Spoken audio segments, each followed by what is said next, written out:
बिहार में शिक्षक बहाली को लेकर जो नई नियमावली लाई गई है, तो सबसे पहले जो गुणवत्तापूर्ण शिक्षा के लिए तो टाइम लग जाएगा ना फिर सब, क्योंकि सुप्रीम कोर्ट में केस चल रहा है। जो बीएड पास है उनको अलाउ किया जाएगा या नहीं। अभी तक है कि डीएलएड वाले ही 1 to 5 में जा सकते। तो ऐसी परिस्थिति में जो बीएड किए हुए हैं, वर्षों से पात्रता परीक्षा पास किए हुए हैं, तो वो लोग कहाँ जाएंगे? वो फॉर्म भर भी देंगे तो सरकार क्या गारंटी देगी कि 1 to 5 में उनका सिलेक्शन होगा और उनको जॉब मिलेगी? क्योंकि सुप्रीम कोर्ट में केस चल रहा है।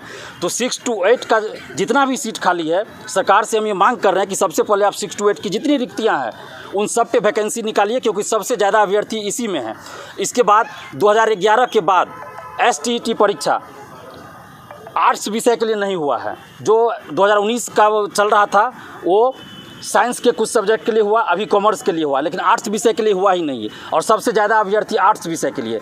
तो फिर आप वैकेंसी तो निकाल दिए, 1,70,000 दिखा दिए, उसमें भी नियोजित शिक्षक भी भरेंगे, तो फिर ये जो पूरा सीट है वो भरेगा ही नहीं, खाली रह जाएगा इसमें सीट। क्योंकि अब जितना अभ्यर्थी पास कर चुके हैं पात्रता परीक्षा, आप उससे ज़्यादा रिक्ति है बिहार में, लेकिन लोग फॉर्म नहीं भर सकते क्योंकि उस विषय के लिए STET हुआ ही नहीं। और सीटेट जो पास है वो 11-12 के लिए अप्लाई ही नहीं कर सकते हैं। तो ऐसी परिस्थिति में सरकार को ये सोचना चाहिए कि क्या रास्ता निकाला जाए कि अभ्यर्थी फॉर्म भर सके। और इसके अलावा जो अपियरिंग वाली बात है, बहुत सारे स्टूडेंट्स का कहना है कि वो पात्रता परीक्षा पास कर चुके हैं, सीटेट पास कर चुके हैं, उनका बीएड का रिजल्ट आने वाला है, किन्हीं का जुलाई में, किन्हीं का जून में, तो उनको भी मौका दिया जाए, अपियरिंग में फॉर्म भरने के लिए मौका दिया जाए।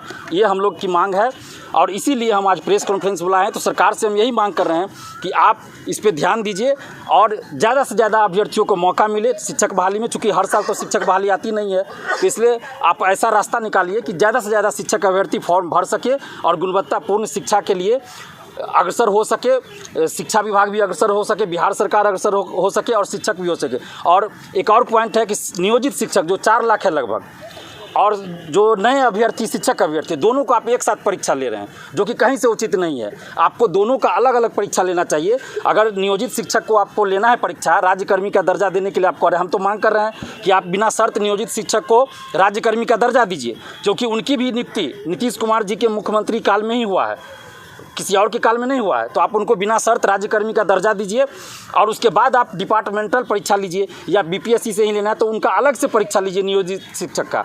आप फ्रेश जो ले रहे हैं, जो नए अभ्यर्थी है शिक्षक अभ्यर्थी, उनके साथ उनको मत मिलाइए, अलग अलग एग्जाम लीजिए। ये हमारी मांग है, पारदर्शिता रहे, जिसका तो चर्चा BPSC के चेयरमैन अतुल प्रसाद जी ने कहा ही है कि पारदर्शिता रहेगी। तो उसके लिए हम धन्यवाद देते हैं BPSC के चेयरमैन साहब को कि उन्होंने इस बात को रखा है कि हम पारदर्शिता लाएंगे और धांधली सेटिंग नहीं होगी, पेपर लीक नहीं होगी।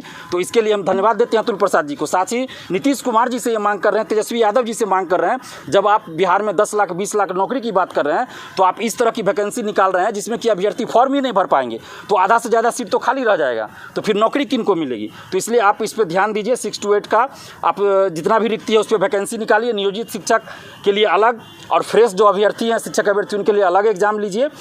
यही हमारी मांग है।